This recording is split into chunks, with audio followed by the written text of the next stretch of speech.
Welcome back to Mahanti అరుణ గార్డెన్కి స్వాగతం అండి. అందరికీ నమస్తే అండి.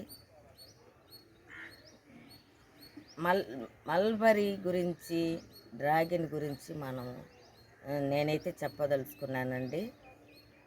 ఈరోజు చూడండి, ఇది మల్బరీ డ్రాగన్ చెట్టుకి మరి ఈ రీతిలో మరి ఎలా వచ్చిందో చూడండి.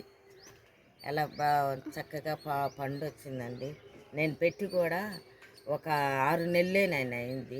6 నెలలకు కూడా ఏ రీతిలో వచ్చి చూడండి. ఇదిగో ఇక్కడ చూడండి, అక్కడ ఫ్లవరు, ఇదిగో ఇక్కడ ఫ్లవరు. చెట్టుకొచ్చి 5-6 ఉన్నాయండి మొగ్గలు. మరి చిన్న కుండీల్లోనే బకెట్లోనే పెట్టాను చూడండి. ఇట్లా బకెట్లోనే నేను పెట్టాను. ఇదొకటి పెట్టాను. ఇది తెల్లది చిన్న వాటిలోనే పెట్టాను. చక్కగా 6 నెలలకే పంట వచ్చింది. మరి చక్కగా నేనైతే ఎరువులు అయితే నేనేమి ఇవ్వట్లేదండి. మన ఇంట్లో వేస్ట్ ఏదైతే ఉందో అది ఎరువులో వేసి మరి వీటికి కొద్దిగా ఇస్తున్నానండి. కిచెన్ వేస్టేజీ, మరి ఆకులు ఇలాంటివి ఇస్తున్నానండి. మరి ఇది చూడండి, ఇక్కడ కూడా చూడండి ఎలా వచ్చిందో. ఇవి చూడండి, 4 చెట్లు కలిపి ఇక్కడ చక్కగా వేద్దామని అనుకున్నానండి. ఏదో నాకు స్కూల్ ఆడవుడి వల్ల నేనైతే వేయలేక టైం లేక చేశానండి. చూడండి,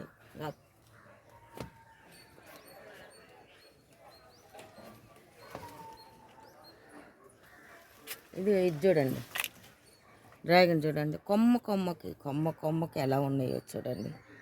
కొమ్మకి ఇదిగో కొమ్మకి వచ్చేసినాయి. ఫ్లవర్ వచ్చేసింది. ఇదిగో చూడండి, ఫ్లవర్ అంతా చక్కగా వచ్చింది.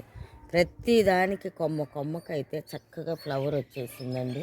ఇది చూడండి, అంత చక్కగా ఇది చూడండి ఇలాగ వచ్చేసిందండి. జూన్ నెలలోనే ఇలా వచ్చిందంటే పంట చాలా సమృద్ధిగా ఉంటుంది అని చెప్పేసి నేను అనుకున్నానండి. ఇదిగో చూడండి, నేనైతే వీటికి ఏమి ఇస్తున్నానని మీరు అనుకోవచ్చు. గానుగ పూత, గానుగ ఆకు ఇవన్నీ తీసుకొచ్చి చెట్లకైతే ఇదిగో ఇలా ఇస్తున్నానండి. ఇది ఎందుకు అని మీరు అనుకోవచ్చు. ఈ గానుగ చెట్టు పూత ఒకటి, మరి ఆకు, మరి యాంటీబయాటిక్ ఇంజెక్షన్ మనం అయితే ఏ యొక్క బలహీనత రాకుండా ఉంటుందని చెప్పి మనం ఎలా అయితే వేసుకుంటామో, ఉన్న బలహీనత పోగొట్టుకోవడానికి యాంటీబయాటిక్ ఇంజెక్షన్ వేయించుకోండి అమ్మ ఇన్ని కోర్సులు అంటారు. అదేవిధంగా నేనైతే ఈ చెట్లకు తీసుకొచ్చి నేనేం చేస్తానంటే వీటికి యాంటీబయాటిక్ ఇంజెక్షను ఇస్తున్నాను ఈ పూత ద్వారా. ఇదంతా కూడా నేను కలెక్ట్ చేసుకుంటానండి. స్కూల్ దగ్గర కలెక్ట్ చేసుకుంటాను. మరి ఆకులు, ఈ పూత ఇచ్చి ప్రతి చెట్లు కిచెన్ వేస్టేజ్ చూడండి ఎలా ఇచ్చాను. కిచెన్ వేస్టేజ్ ఇలాగా ఇస్తున్నానండి. ఇదిగోండి, దీనికి కూడా చూడండి చెట్టుకి ఇస్తున్నా. కిచెన్ వేస్టేజ్ చెట్టుకి ఇచ్చేసి ఇదంతా కూడా మళ్ళీ కలెక్ట్ చేసి ఇంకొక మొక్క పెడుతున్నానండి. నేనైతే ఇచ్చేదైతే ఏమి లేదు. ఇక్కడ మల్బరీ చూడండి ఎలా ఉందో. నేను బ్లాక్ మల్బరీ అంటే నాకు చాలా ఇష్టం అండి. మరి బ్లాక్ మల్బరీ అనుకున్నాను నేను. బ్లాక్ కాస్త కలర్ చూడండి ఎలా వచ్చిందో. చూడండి కొమ్మకి ఎలా ఉన్నాయో. ఇది చూడండి కొమ్మకి ఎంత గుత్తులుగా ఉన్నాయో చూడండి. నేను వేసేది ఏం లేదండి, చెప్పాను కదా మీకు. ఆకులు, కిచెన్ వేస్టేజీ ఈ తప్ప నేనైతే వేయలేదండి. ఇది ఇక్కడ ఒక పండు ఉంది చూడండి.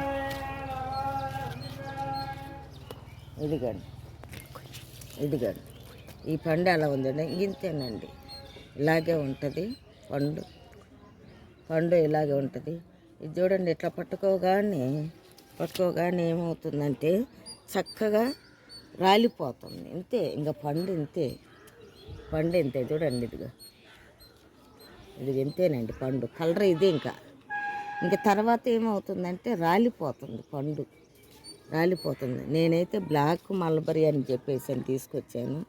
బ్లాక్ మల్బరీ ఇది చూడండి గుత్తులుగా ఎలా ఉందో చూడండి. ప్రతి పండు పంటకు వచ్చిందండి. ప్రతి ఒక్కటి కూడా ప్రతి ఒక్కటి కూడా ఈ రీతిలో పండిందండి. చూడండి,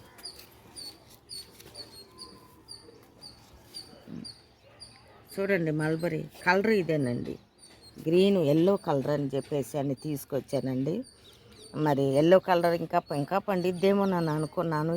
ఇలా ఉండగానే రాలిపోతుంది. ఇది పండు చూడండి. ఇది చక్కగా నేను ఎలా ఉంటుందో టేస్ట్ చూద్దామని చెప్పేసి అని కొద్దిగా టేస్ట్ చూశానండి.